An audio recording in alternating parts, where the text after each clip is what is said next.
उत्तर प्रदेश की जमीन में ना सदियों से कुछ राज दबे हुए हैं, पत्थर के टीलों के अंदर। ये हैं बौद्ध स्तूप, इतिहास और आस्था दोनों की निशानियां। तो आज ना इन्हीं की कहानी समझने वाले हैं। चलिए शुरू करते हैं। तो सबसे पहला सवाल जो दिमाग में आता है वो यही है कि भाई ये स्तूप होता क्या है।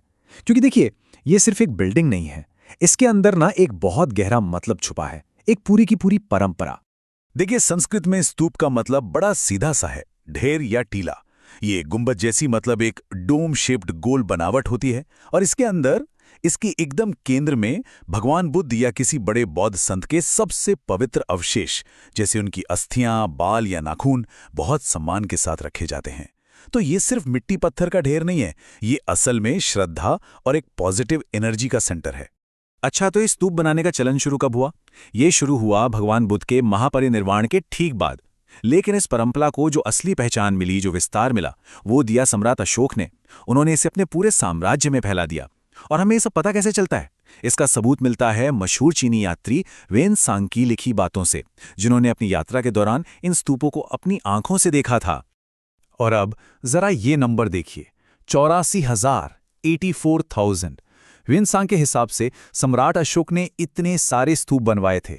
एक बार सोचकर देखिए, उस जमाने में ये कितना बड़ा, कितना विशाल प्रोजेक्ट रहा होगा। ये दिखाता है कि बौद्ध धर्म के लिए उनका समर्पण कितना गहरा था।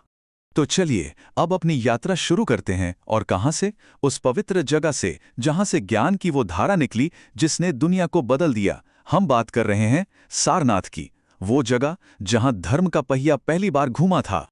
तो देखिए, सारनाथ में एक नहीं बल्कि 3 बहुत जरूरी स्तूप हैं, और तीनों को याद रखने की मजेदार ट्रिक भी है।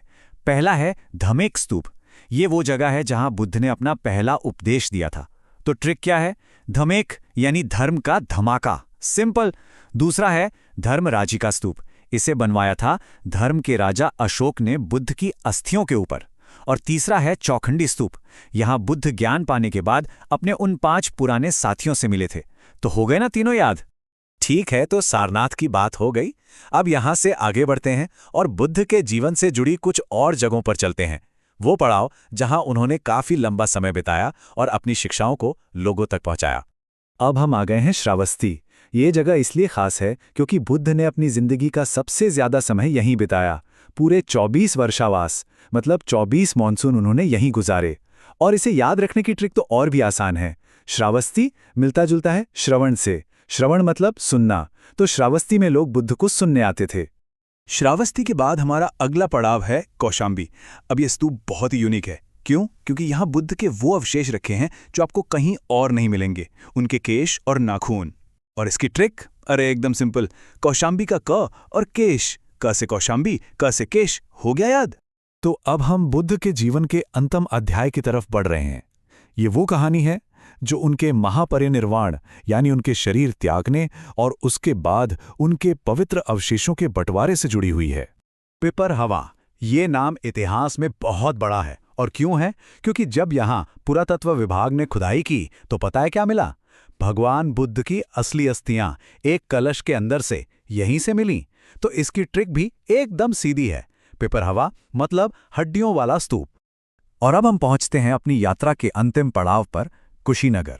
यहां एक बात समझना बहुत जरूरी है, क्योंकि लोग अक्सर इन 2 जगहों को लेकर कंफ्यूज हो जाते हैं। देखिए, कुशीनगर में एक तो है मुख्य महापरिनिर्वाण स्थल। ये वो जगह है जहां बुद्ध ने अपनी अंतिम सांस ली थी। और दूसरी जगह है रामाभार स्तूप।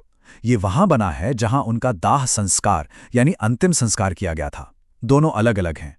तो इस फर्क को हमेशा के लिए कैसे याद रखा जाए? इसकी भी एक ट्रिक है। बस इतना याद रखिए, रामाभार स्तूप। रामाभार मतलब राम नाम सत्य के बाद वाली अंतिम अग्नि। ये ट्रिक आपको हमेशा याद दिलाएगी कि रामाभार स्तूप दाह संस्कार वाली जगह है। तो हमने सारी जगहों की बात कर ली। अब समय है इन सबको एक साथ जोड़ने का, ताकि ये हमेशा के लिए याद हो जाएं। चलिए इस पूरी कहानी को सिर्फ 30 सेकंड में एक आसान से सूत्र में पिरोते हैं।